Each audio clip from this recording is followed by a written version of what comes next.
అమ్మా భవానీ లోకాల నేలే ఓంకార రూపమమ్మా, తల్లిని మహిమల్ని చూపవమ్మా.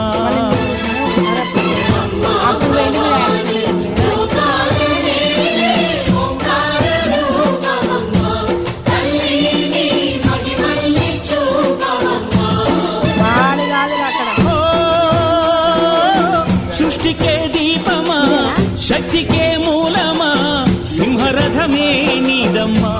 అమ్మ దుర్గమ్మ భక్తులను దీవించుమా.